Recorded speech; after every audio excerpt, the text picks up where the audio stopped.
আসসালামু আলাইকুম। যারা গ্রামের মধ্যে ২ টা বেডরুম দিয়ে একটি বাড়ি করতে চান, খুবই কম খরচের ভিতরে এবং খুবই কম মালামালের উপরে ৩ ইঞ্চি গাঁথুনি দিয়ে সচরাচর দেখা যায় অনেক জেলাতেই ৩ ইঞ্চি গাঁথুনি দিয়ে ঘর করতে পারেন না। এটা আপনারা যারা ওই ধরনের ঘর করতে চান অবশ্যই অ বেশিরভাগই দেখবেন সিলেট অঞ্চলে অবশ্যই এই ধরনের ঘরগুলা করা হয়। যেমন আপনার খরচটা কিছু কমানোর জন্য। ঘরের কাজ যে আপনার নষ্ট হবে এমন কোনো বিষয় না। আসলে হয়তোবা দেয়ালের হাইট এবং যে ইয়াটা আছে আপনার দেখা যায় যে কিছু কম বেশ। যেমন আপনার ৫ ইঞ্চি গাঁথুনি এবং ৩ ইঞ্চি গাঁথুনি। যদি আপনি ঘর করতে চান এবং করাইতে পারেন যদি, তাইলে অবশ্যই আপনারাও চাইলে ওইভাবে ৩ ইঞ্চি গাঁথুনি দিয়ে খুব মালামাল বেশি একটা লাগবে না। ওই কাজটা আপনারা ফলো করতে পারেন। যেমন এখানে আমরা যে কাজের সাইজটা যদি আপনাদেরকে বলি, যেমন আপনার নিচের বিটা লেভেল থেকে উপর পর্যন্ত আপনার কাজের সাইজটা এবং ওইখানে এতটুকু কাজ করতে আপনার কত হাজার ইট লাগলো। এখানে সাইজের কথা যদি বলি আপনাদেরকে, এখানে দেখেন আপনার লিংটনটা আছে আপনার ৬ ইঞ্চি বাই ৬ ইঞ্চি এবং গাঁথুনি আছে ৩ ইঞ্চি। ৩ ইঞ্চি গাঁথুনি দিয়ে আপনি আরসিসি যে কাজগুলো আছে এগুলো আপনি ৩ ইঞ্চির গাঁথুনি যদি দেন তাইলে এটার আপনি ২ ভাগে আপনার ভাগ করতে পারেন। যেমন আপনার ৬ ইঞ্চি লিংটন দিবেন, ৬ ইঞ্চি কলম দিবেন এবং ৩ ইঞ্চি গাঁথুনি দিবেন। এখান থেকে আপনার ২ টা বেডরুমের যে সাইজ গুলা রাখা হইছে সেটা হচ্ছে আপনার ১৫ ফিট বাই ১২ ফিট। আর ২ পাশে ২ টি পকেট রুম আছে যেমন আপনার সামনের বারান্দার জন্য। বারান্দাটা আছে প্রায় ৮ ফিট আর ইয়াটা রাখা হইছে আপনার ১০ feet. ৮ feet by ১০ feet pocket রুমের সাইজ গুলা এবং গাঁথুনি সম্পূর্ণ কিন্তু ৩ ইঞ্চি। এটা হচ্ছে আপনার মেইন গেট আর এটা হচ্ছে আপনার পকেট রুমের দরজা। দরজাটা থাকবে আপনার ৩ ফিট এবং পকেট রুমের সাইজটা থাকবে আপনার ৮ ফিট বাই ১০ ফিট। দেখেন কি সুন্দরভাবে এবং খুবই ইউনিক ভাবে কিন্তু ৩ ইঞ্চি গাঁথুনির কাজ করা হইছে। এবং ওইভাবে যদি আপনি করেন অনেকই প্রশ্ন থাকে যেমন আপনার এই গাঁথুনি কি ফরে যায় এবং হেলে যায়, ডুলে যায়। আসলে যারা ওই ধরনের গাঁথুনির কাজ জানে অবশ্যই এগুলা কাজ করতে কোনো সমস্যা হয় না। এবং আপনার কাজেরও কোনো সমস্যা হবে না এবং পিলারগুলা কিন্তু চাপান পিলার দেওয়া হয়। যেমন আপনার চাপান পিলার দিলে গাঁথুনির মধ্যে যে চাপান পিলারটা দেওয়া হয় এটা কিন্তু আপনার ঢালাইয়ের মধ্যে কিন্তু অ্যাটাচ হয়। আর কোনো সময় আপনার যে কর্নার গুলো আছে এগুলা কিন্তু দেয়ালগুলা ফাটল দিবে না। এইখানে যে সম্পূর্ণ কাজগুলা করা হয়েছে সম্পূর্ণই কিন্তু ৩ ইঞ্চি গাঁথুনির উপরে। আপনি মেইন ঘর কোণ এবং পার্টিশন কোণ সম্পূর্ণ আপনি ৩ ইঞ্চি গাঁথুনির উপরে করাইতে পারবেন। তো ওই জায়গা থেকে যদি আপনি হিসাব করেন যেমন আপনার এই পর্যন্ত দেখেন প্রায় ৪ ফিট লেভেলে এবং ৩ ফিট লেভেলে আপনার গাঁথুনির কাজ করা হইছে।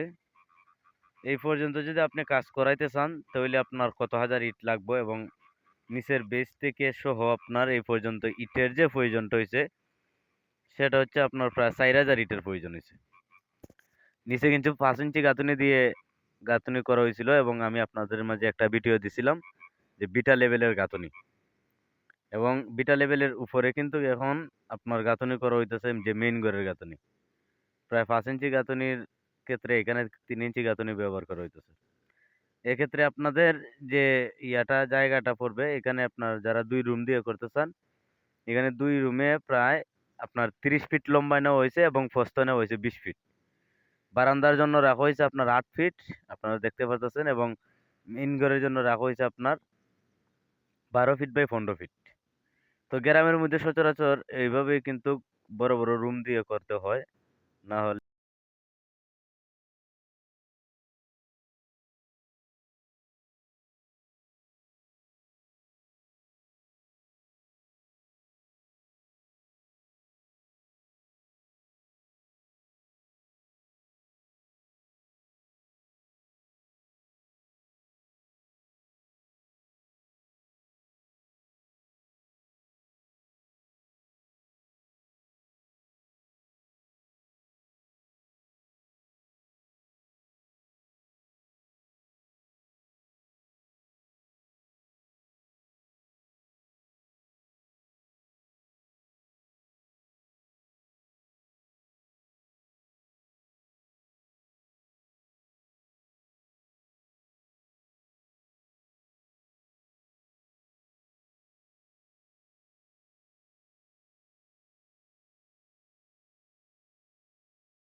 যেমন আপনার মালামালের যে বিষয়টা থাকে সেটা আপনার হয়তোবা জায়গা হয় না এবং চলাফেরার জন্য সমস্যা। এই সমস্যা কিন্তু আর কোনো সমস্যা নেই। এই পর্যন্ত আপনার কাজ করতে প্রায় ৪,০০০ ইটের প্রয়োজন হইছে এবং ওইটা আপনার গাঁথনি কমপ্লিটলি আরেকটা ভিডিও দেওয়ার চেষ্টা করব ইনশাল্লাহ। এখানে আমাদের গাঁথনির কাজ চলতেছে এবং অন্যান্য জেলার মধ্যে যারা করাইতে চান ওইভাবে যদি আপনারা করান তাহলে অবশ্যই খুবই খরচটা কম লাগবে। তো ওইখান থেকে আপনারা অবশ্যই এই কাজের উপরে ধারণা নিবেন। যেমন অনেকেই বলেন যে ভাই আহামরি অনেক টাকা লাগে একটি ঘর করতে এবং টিন শেড ঘর করতে। আসলে কাজগুলা যদি আপনি ফলো করেন কিছুটা হইলেও আপনি সাশ্রয় পাবেন। তো ওইখান থেকে আপনারা ফলো করবেন যেমন আপনার এইখান থেকে ৩ ইঞ্চি গাঁথুনি যেভাবে দেওয়া হইছে, ওইভাবেই যদি আপনার ঘরটা সাজাইতে চান তাইলে অবশ্যই আপনিও চাইলে একটি ঘর করতে পারবেন। এবং ওইখান থেকে যে রডের যে সেকশনগুলো আমি বলছিলাম, যেমন ওইখান থেকে আপনার প্রায় ৪ টা করে ২.৫ সুতা রড অর্থাৎ ৮ মিলি যে রডগুলা আছে এগুলা কিন্তু দেওয়া হইছে। আপনি চাইলে 10 মিলিও দিতে পারেন এবং 10 মিলি যদি দেন তাহলে আপনি ছাদ দিতে পারবেন। স্ল্যাব ছাদ দিতে পারবেন এবং আপনি যদি চান যে বলে আপনার ৮ মিলির উপরে আপনি ছাদ দিবেন তাইলে আপনি পারবেন না ভাই। আপনার ওইখান থেকে আমি ছাদের পরামর্শ দেব না। কারণ ছাদের অন্য একটা হিসাব এবং টিন সেটের আরেকটা হিসাব। ছাদের ভাবে যদি আপনি করতে চান যে বলে আপনি স্ল্যাব ছাদ দিয়ে করবেন তাইলে আপনার ভিন্ন হিসাব। আর যদি টিন সেটের ক্ষেত্রে করাইতে চান তাইলে এটা আরেকটা হিসাব। তো ওইখান থেকে আপনারা ফলো করবেন যেমন আপনাদের কাছে ওই কাজগুলা কেমন হলো। যদি কাজের অগ্রগতি এবং ভালো হয় তাহলে অবশ্যই ভিডিওর মধ্যে একটা লাইক করবেন। আর চ্যানেলে নতুন হলে চ্যানেলটা সাবস্ক্রাইব করে রাখতে পারেন। সমস্যা নাই। এখান থেকে আপনারা অবশ্যই কিছু না কিছু একটা আইডিয়া পাবেন। তাহলে অবশ্যই আপনাদের একটা কাজের গুণগত মানটাও পাবেন। তো ধন্যবাদ সবাইকে।